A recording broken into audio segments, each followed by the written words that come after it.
قصہ ایک خوبصورت نوجوان اور ملکہ کا۔ عثمان ایک غریب مگر خوبصورت نوجوان تھا جو پردیس میں روزی روٹی کمانے کے سلسلے میں آیا تھا تاکہ اپنے بوڑھے ماں باپ کی کفالت کر سکے۔ وہ تیز دھوپ کی پرواہ کیے بغیر کام کی تلاش میں نکلا۔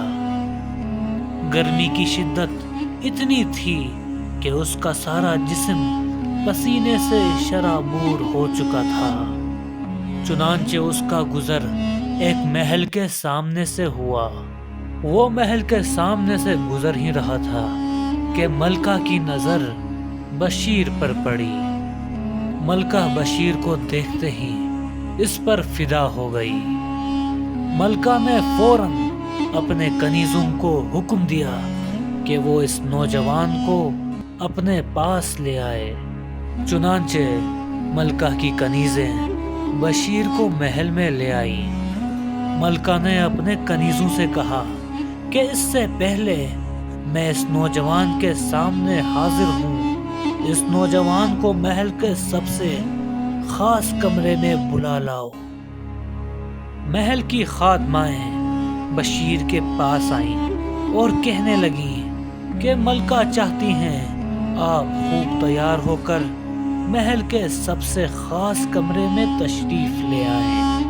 بشیر بولا، بھلا آپ کی ملکہ مجھ سے کیا چاہتی ہے؟ میں تو اس شہر میں نیا ہوں اور میں یہاں کسی کو جانتا بھی نہیں۔ خادمائیں بولی، ملکہ جو کہتی ہیں آپ بالکل ویسا ہی کریں، ورنہ ساری زندگی زندان میں گزارنی پڑے گی۔ بشیر نہ چاہتے ہوئے بھی ملکہ کے حکم کی تعمیل کرتے ہوئے تیار ہوا اور محل کے سب سے خاص کمرے میں داخل ہوا۔ کچھ لمحے بعد ملکہ بھی اس خاص کمرے میں داخل ہوئیں اور اپنی کنیزوں اور خادماؤں کو حکم دیا کہ وہ انہیں اس نوجوان کے ساتھ اکیلا چھوڑ دیں۔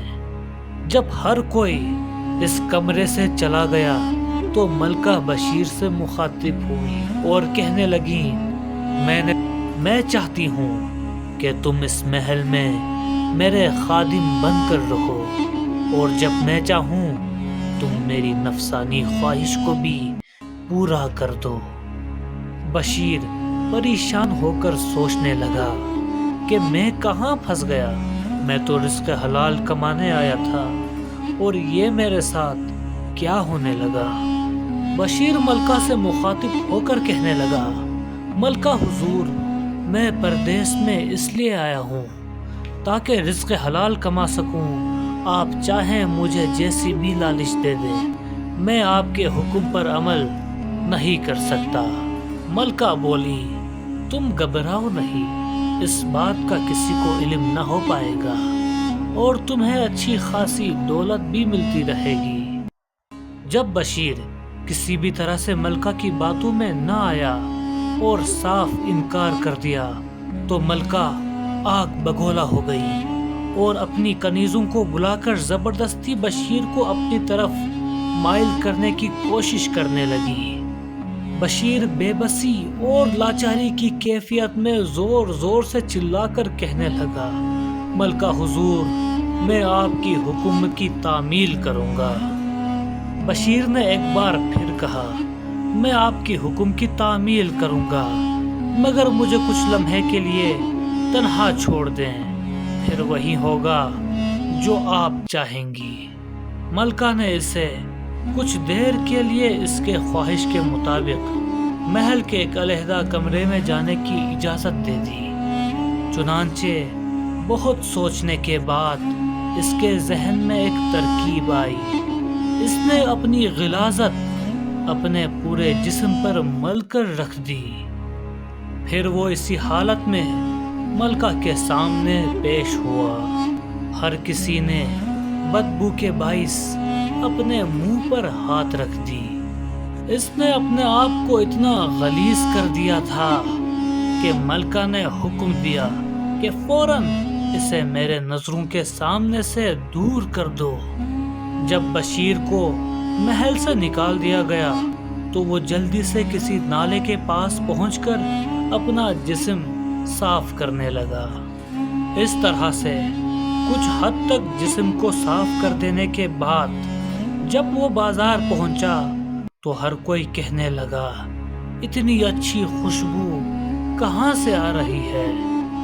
بشیر دل ہی دل میں سوچنے لگا، شاید لوگ مجھ پر طنز کر رہے ہیں۔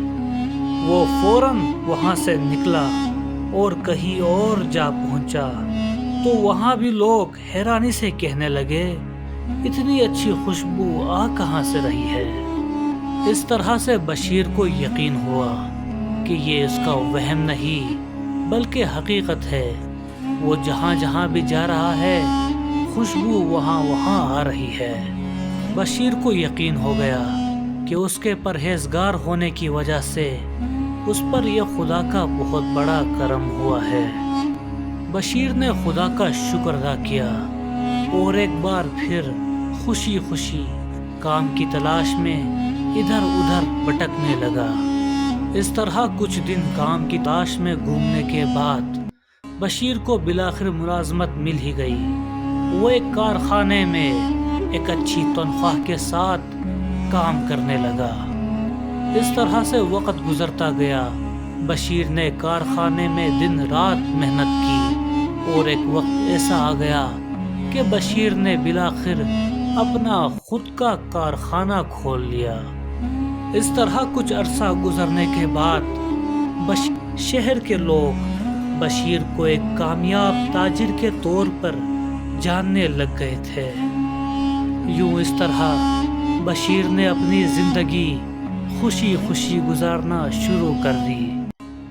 دوستو، اس کہانی سے ہمیں یہ سبق ملتا ہے کہ اگر ہم گناہوں سے دوری اختیار کریں اور خدا کے تعین کردہ راستے پر چلیں تو کامیابی ہماری مقدر بن جاتی ہے اور ہماری زندگی میں خوشیوں کی، برکتوں کی اور رحمتوں کی برسات ہونے لگتی ہے۔